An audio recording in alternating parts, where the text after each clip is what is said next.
Good afternoon सब लोग को। चैटिंग क्लोज कर दीजिएगा, चैटिंग नहीं रखिए। चैटिंग क्लोज कर दिए, हो रहा है ना? देखिए, वो इससे पहले वाले क्लास में हम आपको कई सारी चीजें बताए थे ब्रह्मांड से रिलेटेड, और ब्रह्मांड से रिलेटेड कुछ लोगों के सिद्धांत को भी दिए थे और बताए थे कि टालमी इतना बड़ा लोल था, जिस टालमी ने क्या कहा था कि टालमी ने कहा कि भैया सूर्य ही घूमता है। टालमी ने क्या बोल दिया कि सूर्य घूमता है, जबकि टालमी के सिद्धांत को काट दिया गया। टालमी के सिद्धांत को किसने काटा था? कॉपरनिकस ने काट दिया था। कॉपरनिकस ने कहा था कि भैया सूर्य नहीं पृथ्वी घूमती है, लेकिन इसने बोल दिया कि वृत्तीय पथ पर घूमती है। तब आया था कैपलर जो था उसने कहा था कि इलिप्टिकल पाथ पर घूमती है। गैलीलियो इन्होंने टेलीस्कोप बना के उसे सिद्ध कर दिया। हब्बल क्या है? तो हब्बल जो एक दूरबीन है जिन्होंने ब्रह्मांड को देखा था और बताया था कि पूरा ब्रह्मांड जो है ना अभी और एक्सपैंड कर रहा है, विस्तारित हो रहा है। ब्रह्मांड के विस्तारण का सिद्धांत दिया था गैलीलियो ने। आगे देखते हैं हम लोग। अब उसके आगे समझिए, तीन चीजें में आप अक्सर कंफ्यूज हो जाते हैं। एक होता है प्रकाश वर्ष। अभी आपको कोई पीडीएफ वगैरह नहीं मिलेगा, अभी ऐसे समझा रहे हैं एक हफ्ता डेमो के रूप में। प्रकाश वर्ष। दूसरा होता है आपका कॉस्मिक वर्ष, कॉस्मिक ईयर। अब ये दोनों में लगा हुआ है वर्ष यानी ईयर, लेकिन ये जो है चीज ये दूरी का मात्रक है। ये फिजिक्स में पढ़ेंगे दूरी का, यानी एक साल में प्रकाश जितनी दूरी तय कर सकती है उस दूरी को, डिस्टेंस को हम लोग क्या कहते हैं? प्रकाश वर्ष कहते हैं। एक साल में प्रकाश द्वारा तय की गई दूरी। लेकिन हम आपको प्रीवियस क्लास में ये बताए थे कि कॉस्मिक ईयर किसे कहा जाता है। ब्रह्मांड जो है, सॉरी, हमारी जो मंदाकिनी है, हमारी अपनी मंदाकिनी, यानी हमारी आकाशगंगा का नाम क्या है? मंदाकिनी। तो हमारी अपनी मंदाकिनी में जो सूर्य है वो किधर पे स्थित है? किनारे पे स्थित है। सूर्य किधर है? किनारे पे स्थित है। और ये जो चक्कर लगाता है, ये चक्कर लगा के पूरा करता है 25 करोड़ साल में। इस 25 करोड़ साल का जो टाइमिंग है, इस टाइमिंग को हम लोग कहते हैं, हम लोग क्या चीज? कॉस्मिक ईयर के नाम से जानते हैं। ये टाइमिंग हो जाती है कॉस्मिक ईयर। समझ में आ गया कि नहीं आ गया? कॉस्मिक ब्रह्मांड वर्ष जिसे कहा जाता है। अब इसके बाद आती है एक खगोलीय इकाई। ये तो हो गया यहाँ पे। तीसरा समझिए खगोलीय इकाई। खगोलीय इकाई इसे इंग्लिश में क्या कहेंगे? Astronomical unit. Astronomical unit. ये क्या चीज हो गई भैया? अभी देखिए, जहां सूर्य है यानी सन है, इसी के आसपास में सारे ग्रह होंगे। तो हमको सारे ग्रह से क्या मतलब है? हमको मतलब है अपना सूर्य से, अपने पृथ्वी से मतलब है। तो हमारा पृथ्वी है, तो ये पृथ्वी तो एलिप्टिकल पाथ पर घूम रही है। ध्यान से समझिएगा, बीच में इधर उधर ध्यान मत भटकाएंगे लोग। ये हमारा सन है और इसके चारों ओर हमारी पृथ्वी घूम रही है। पृथ्वी ब्लू कलर की है, ये है पृथ्वी का डायरेक्शन। चारों ओर पृथ्वी घूम रही होती है, ये इलिप्टिकल पाथ में घूम रही है। तो ये इलिप्टिकल पाथ जो होता है, ये कभी भी, आप ही बताइए कि पृथ्वी और सूरज के बीच की जो दूरी है, अर्थ और सन के बीच में, ये कभी फिक्स नहीं रह सकती है। रीजन, क्योंकि अगर कोई चीज सर्कुलर पाथ पर घूम रहा होता तो उसको हम लोग आराम से निकाल सकते थे। उसका डिस्टेंस जो होता था सर्किल से रेडियस के बराबर होता, कहीं भी जाता तो वो रेडियस के बराबर हो जाता। लेकिन यहाँ पर तो रेडियस की सवाल ही नहीं होता है। यहाँ दूरी बढ़ जाएगी, यहाँ दूरी घट जाएगी। तो सूरज के बीच की जो दूरी होती है वो फिक्स नहीं रहती है। तो ये इसके बीच की जो एवरेज दूरी है, तो इसके बीच में क्या निकालेंगे? एवरेज दूरी और एवरेज औसत दूरी। औसत दूरी, इसको हम लोग क्या कहेंगे? Average distance. आप लोग पढ़े होंगे एवरेज डिस्टेंस। एवरेज डिस्टेंस तो किसके किसके बीच में? सूर्य और पृथ्वी के बीच का एवरेज जो डिस्टेंस होता है, इसी डिस्टेंस को हम लोग खगोलीय इकाई कहते हैं। खगोलीय इकाई। अब ये डिस्टेंस होता कितना है? तो ये होता है 14.96 करोड़ किलोमीटर। 14.96 करोड़ किलोमीटर इतना होता है। तो इसको हम लगभग में इसे 3 कर दीजिए, 15 करोड़ किलोमीटर कह सकते हैं कि नहीं? 15 करोड़ किलोमीटर। अब बताइए, खगोलीय इकाई भी किस चीज का मात्रक हो गया? दूरी का। खगोलीय इकाई क्या बता रहा है? डिस्टेंस बता रहा है। ये एक एवरेज डिस्टेंस है किसके किसके बीच? सूर्य और पृथ्वी के बीच में। तो सूर्य और पृथ्वी के बीच की औसत जो दूरी होती है उस दूरी को हम खगोलीय इकाई कहते हैं। तो इससे आपका अक्सर आप देखे होंगे ये पूछता है कि प्रकाश वर्ष किस चीज को दर्शाता है, तो प्रकाश वर्ष दूरी को दर्शाता है, खगोलीय इकाई भी दूरी को दर्शाता है, लेकिन कॉस्मिक ईयर यानी ब्रह्मांड वर्ष समय को दर्शाता है। ब्रह्मांड वर्ष बताइए कितने समय को दर्शाता है, 25 करोड़ ईयर को, 25 करोड़ वर्ष को दर्शाता है, और ये तो दूरी को बताता है। खगोलीय इकाई कितना होता है, 14.96 करोड़ किलोमीटर, ये होती है आपकी खगोलीय दूरी। अब इस खगोलीय दूरी से और भी क्वेश्चन आते हैं, इसको मिटा देते हैं। आपके मटेरियल नोट्स जो है पीडीएफ उसमें मिला हुआ है, उसमें हम आपको प्रोवाइड कर देंगे, इसलिए लिखने का टेंशन नहीं लेंगे। इतना समझ में आ रहा है ना? कमेंट ऑफ है। यहां देखिए आगे समझते हैं। जब पृथ्वी और सूर्य के बीच की दूरी घट जाती है तो उसे कहते हैं हम लोग उपसौर, अब बढ़ जाती है तो उसे कहते हैं अपसौर। याद रखने का तरीका देखिए, दूरी ये क्या हो गई है, बढ़ गई है, तो जब दूरी बढ़ जाती है तो उसे कहा जाता है अपसौर। देखिए इसको समझने का सिंपल सा तरीका है, सौर मतलब होता है सूर्य, सौर मतलब होता है सूर्य, और अप मतलब होता है बढ़ जाना, तो इसे कहते हैं अपसौर। तो सूरज से जब इसकी दूरी बढ़ जाए तो उसे कहते हैं अपसौर, लेकिन जब ये दूरी घट जाए तो उसे कहते हैं उपसौर। क्या कहेंगे, उपसौर। किसी चीज के पहले उप लगा देंगे तो घट जाता है, सौर उपसौर मतलब सूर्य से दूरी घट गई। जैसे राष्ट्रपति में उप लगा देंगे तो उपराष्ट्रपति, प्रधानमंत्री में लगा देंगे उसका वैल्यू गिराना है तो उप प्रधानमंत्री। समझ में है कि नहीं? पत्नी में वैल्यू गिराना है तो उपपत्नी। उपपत्नी किसको कहा जाता है, नहीं पता? ये सबको पता है। तो ये हो गया अपसौर उपसौर। लेकिन इसमें पगला जाएगा सर सीबीएसई बोर्ड वाला कि सर हिंदी मीडियम वालों को आपने तो ट्रिक बता दिया और इंग्लिश मीडियम वाला कहाँ जाएगा सर, तो वो भी देखो भाई, किसी कोई चीज बढ़ जाना मतलब उसकी वैल्यू ज्यादा है, ए ग्रेड का। कोई चीज बढ़ गया मतलब उसकी वैल्यू ज्यादा है, कितने ग्रेड का, ए ग्रेड का, तो इसे कहते हैं एपीहेलियन। क्या कहेंगे, एपीहेलियन। सीबीएसई वाला इसको क्या कहता है, एपीहेलियन। और इसका घट गया तो इसे कहता है पेरीहेलियन, पेरीहेलियन कहते हैं। तो एपीहेलियन और पेरीहेलियन क्या है ये तो समझ में आ गया। जब सूरज की हिंदी मीडियम वाले ट्रिक समझेंगे, सूरज मतलब होता है सौर्य, दूरी बढ़ गया तो अप सौर्य, अप सौर्य बढ़ गया अप सौर, घट गया तो उप सौर, घट गया तो क्या कहेंगे उपसौर। तो बढ़ना और घटने से समझ में आ गया, क्योंकि पृथ्वी तो घूम रही है। आगे अभी धीरे धीरे समझिएगा, अभी स्टार्टिंग है 3 क्लास में आपको क्या पूरा एस्ट्रोनॉमी थोड़ी समझ में आएगा, अभी थोड़ा सा धीरे धीरे समझते चलेंगे, आराम से आएगा। इंग्लिश मीडियम वाला कैसे याद रखेगा, दूरी बढ़ गई यानी वैल्यू बढ़ गया, किसी चीज का वैल्यू बढ़ गया तो ए ग्रेड का एपीहेलियन, घट गया तो पेरीहेलियन। ये तो आपका पूछता है सिंपल भाषा में, लेकिन कभी कभी डेट पूछ देता है। क्या पूछ देता है, डेट पूछ देता है। फिर एक और लाइन पूछ देता है, कहता है कि उपसौर और अपसौर इन दोनों को मिलाने वाली रेखा को क्या कहते हैं, तो इसे रेखा को कहते हैं एपीसाइड लाइन, एपीसाइड लाइन।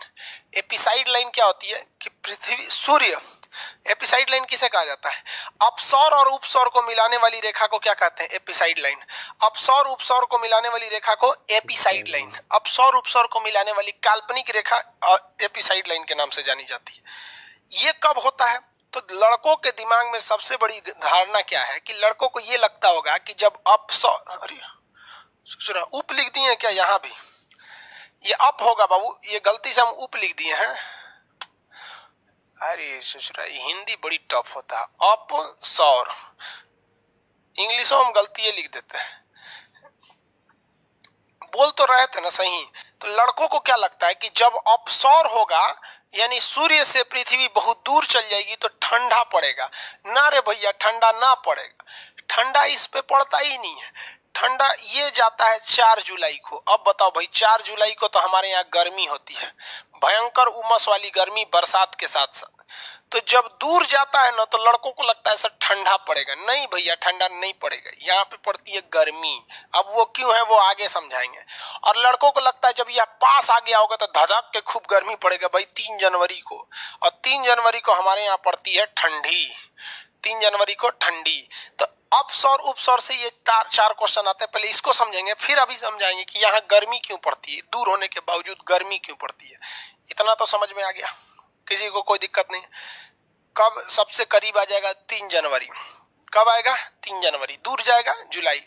इसका भी एक ट्रिक याद रखिएगा, लड़का भूला जाता है जनवरी में ये कि जनवरी में ये। देखिए हम आपसे कहेंगे आप कौन महीना करीब होता है, जनवरी करीब होता है कि जुलाई करीब होता है, तो भाई जनवरी पहले महीना में आ जाता है तो करीब है, जुलाई 7वां महीने में आता है तो दूर है। इसका भी ट्रिक याद रखेंगे, समझ में आ गया। दूर कब जाएगा तो जुलाई में, क्योंकि जुलाई दूर है।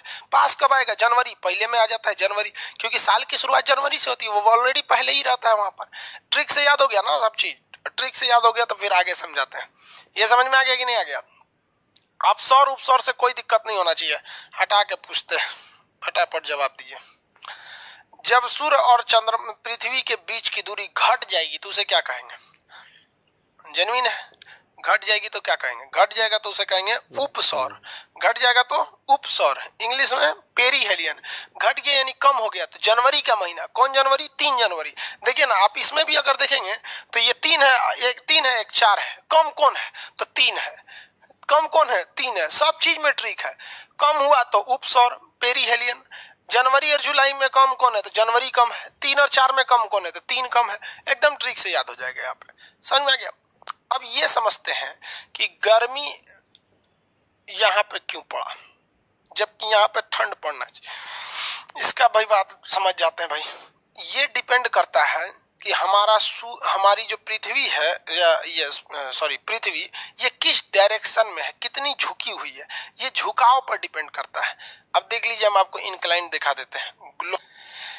देखिए, अब ये डाउट होता है कि ये पास आने पे भी यहाँ ठंड क्यों पड़ने लगती है, यही ना है। यहाँ से इसको समझा देते हैं कि भाई ये पास आने के बावजूद यहाँ पर ठंड क्यों पड़ने लगती है, और ये दूर होने के बावजूद यहाँ गर्मी क्यों पड़ने लगती है। तो समझिए ध्यान से, पृथ्वी जो है वो सीधा नहीं है, वो झुकी हुई है। पृथ्वी कैसी है? झुकी हुई है, अपने एक्सिस पर पृथ्वी झुक गई हुई है। अब ये देखिए, पृथ्वी को हम झुका दिए हैं, जैसे इधर झुकी हुई है ऐसे ही तो घूमते घूमते आएगी और इधर भी पृथ्वी झुकी रहेगी।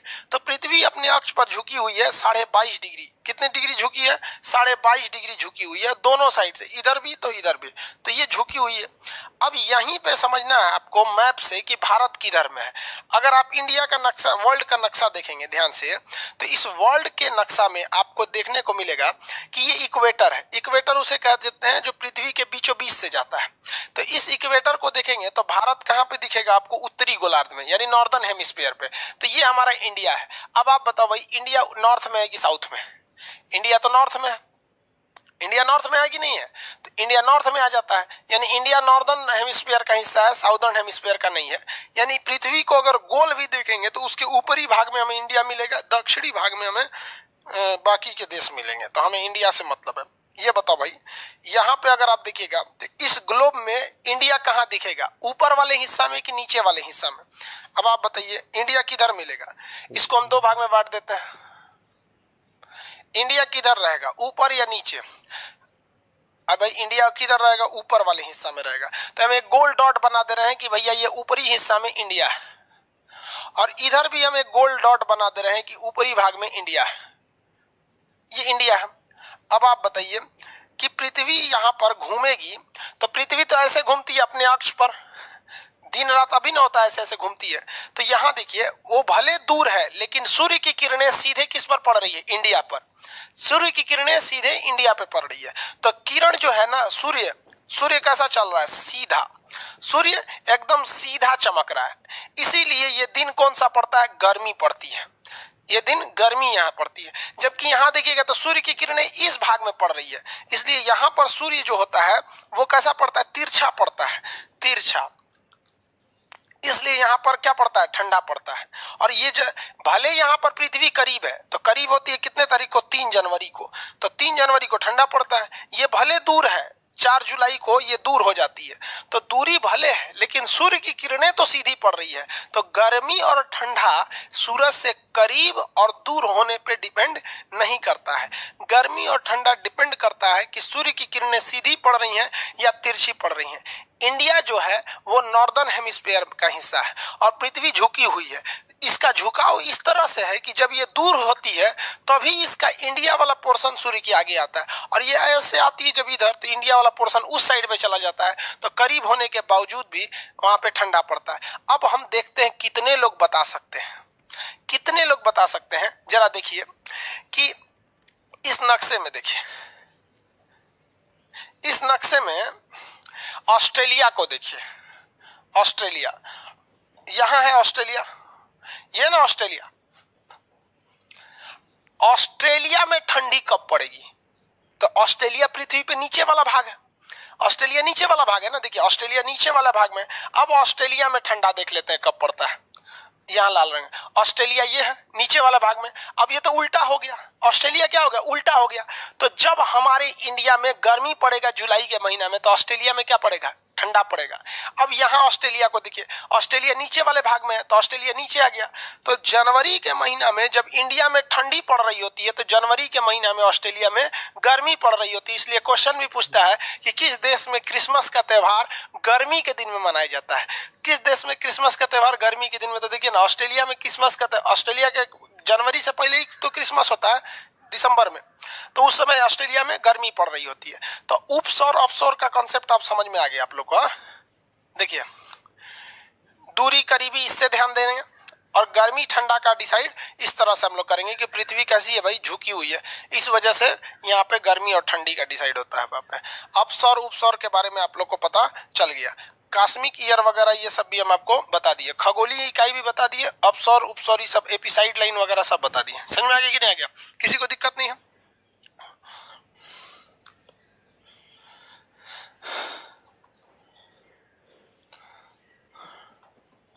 ये हमारी मंदाकिनी है। मंदाकिनी में तो कितने तारे होते हैं, 100 अरब तारे होते हैं। इस मंदाकिनी में ध्यान दीजिए, हमारा सबसे करीबी तारा कौन है? सूर्य है। सबसे करीबी तारा सूर्य। सूर्य के बाद दूसरा सबसे करीबी तारा, उसको हम किस कलर से बना देते हैं? पिंक से बना दे। किस कलर से बनाए भाई? उसको ब्लू से बना देते हैं। दूसरा सबसे करीबी तारा प्रॉक्सिमा सेंचुरी, लेकिन सूर्य से सबसे करीबी कहेगा तो प्रॉक्सिमा सेंचुरी हो जाएगा। सबसे चमकीला तारा कौन हो जाएगा? तो साइरस। सबसे चमकीला तारा साइरस, सबसे चमकीला तारा साइरस हो जाता है। साइरस का दूसरा नाम क्या होता है? Dog star. साइरस का दूसरा नाम डॉग स्टार। ये क्या चीज है? देवयानी। देवयानी, इसको क्या कहते हैं इंग्लिश में? एंड्रोमेडा। Andromeda, Andromeda. और ये हमारा क्या है? मंदाकिनी। मंदाकिनी,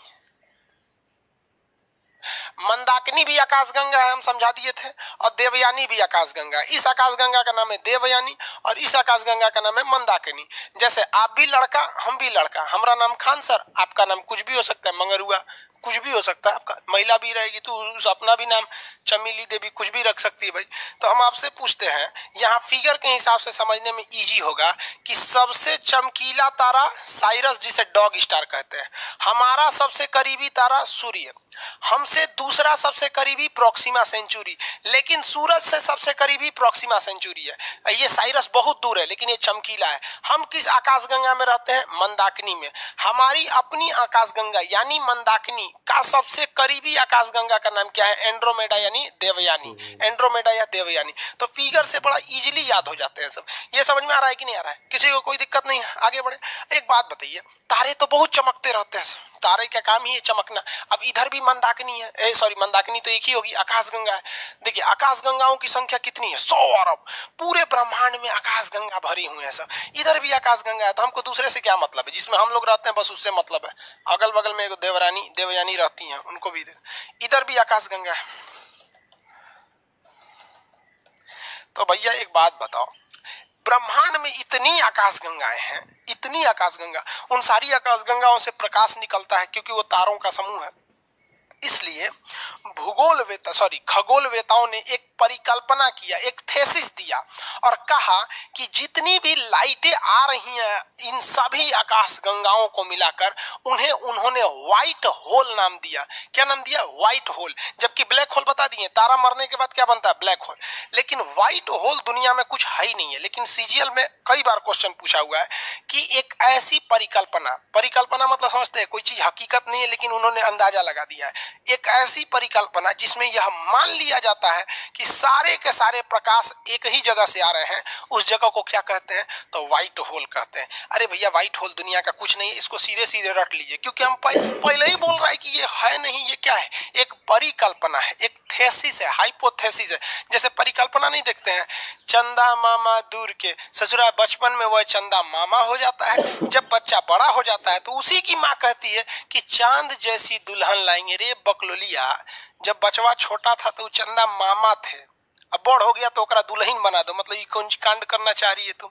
तो ये क्या है? एक परिकल्पना है कि नहीं? चंदा मामा दूर के पुआ पकाए खीर के, ऐसे कहे होता है कि नहीं? तो ये क्या है? एक परिकल्पना है। वैसे ही एक परिकल्पना है व्हाइट होल। कहेगा कि व्हाइट होल क्या है, तो कहिएगा एक परिकल्पना है। और कहेगा ब्लैक होल क्या है, तो बहुत ही ज्यादा डेंसिटी, बहुत ही ज्यादा घनत्व का एक मरा हुआ तारा है।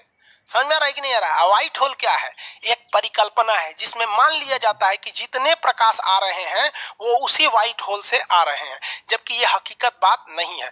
दोनों को हमेशा याद रखिएगा। सबसे करीबी तारा सूर्य, दूसरा सबसे करीबी प्रोक्सिमा सेंचुरी, सूर्य से सबसे करीबी प्रोक्सिमा सेंचुरी, सबसे चमकीला तारा डॉग स्टार या साइरस कहते हैं। हम किस आकाशगंगा में रहते हैं? मंदाकिनी। हमारी आकाशगंगा यानी मंदाकिनी क्या सबसे करीबी आकाशगंगा देवयानी। ब्रह्मांड में कितनी आकाशगंगाएं हैं? 100 अरब। और हर एक आकाशगंगाओं में ताराओं की संख्या कितनी है? 100 अरब तारे हैं। सब समझ में आ गया कि नहीं आ गया? उपसौर अपसौर समझ में आ रहा है आप लोग को? ये कॉन्सेप्ट समझिएगा तो अच्छा रहेगा। यहाँ तो समझ में आ गया ना कि हम करीब होने के बावजूद भी हमें ठंडा क्यों रहता है? क्योंकि हम दूसरी ओर चले जाते हैं झुकाव होने के कारण। और ये दूर होने के बावजूद भी यहाँ गर्मी क्यों पड़ता है? क्योंकि हम पृथ्वी के सीध में आ जाते हैं झुकाव होने के वजह से। अपसौर उपसौर के बारे में कंसेप्ट अच्छा से समझ में आ गया। क्या है अपसौर, क्या है उपसौर? किसी को कोई यहाँ पे दिक्कत नहीं? आगे बढ़ जा। अरे भाई किसी को प्रॉब्लम नहीं, इतना तक में नहीं है। अब क्वेसर और पल्सर, ये तो हम आपको बताए थे। बहुत तेज गति से घूमने वाले ताराओं को क्या कहा जाता है? क्वेसर और पल्सर के नाम से जाना जाता है। अब आगे के क्लास में हम समझाएंगे आपको तारामंडल के बारे में अलग से, नक्षत्र के बारे में अलग से, फिर उल्का पिंड बताएंगे, फिर उल्का बताएंगे, फिर पुच्छल तारा, धूमकेतु, ये सब चीजें क्या होती हैं, फिर ग्रहों के बारे में। अभी थोड़ा सा एक हफ्ता हम लोग धीमा धीमा चलेंगे ताकि इंटरेस्ट है। सबसे जरूरी क्या है कि आपके दिमाग में एक आइडिया आना चाहिए। यहाँ समझे कि नहीं समझे कि आखिर ससुराई पास होके भी ऐसे क्या क्या क्या ये वाला कंसेप्ट, पृथ्वी के घुमाओ तिरछा। अब ये पृथ्वी घूमी क्यों है, तो ये आप बताओ। ये तो हम जब पृथ्वी पढ़ाएंगे तब बताएंगे। और ये पृथ्वी कब पढ़ना है? भूगोल में पढ़ना है। यहाँ हम पृथ्वी के बारे में थोड़ी बताएंगे, यहाँ हम ग्रहों के बारे में बताएंगे। तो आज हम ज्यादा नहीं पढ़ाएंगे, इतना ही। शुरुआत के एक हफ्ता नॉर्मल चला जाएगा। समझ में आ रहा है कि नहीं आ रहा है? किसी को दिक्कत? आज के लिए इतना ही रहने देते हैं, रोक दीजिए। आज के लिए इतना ही, शुरुआत में ज्यादा नहीं।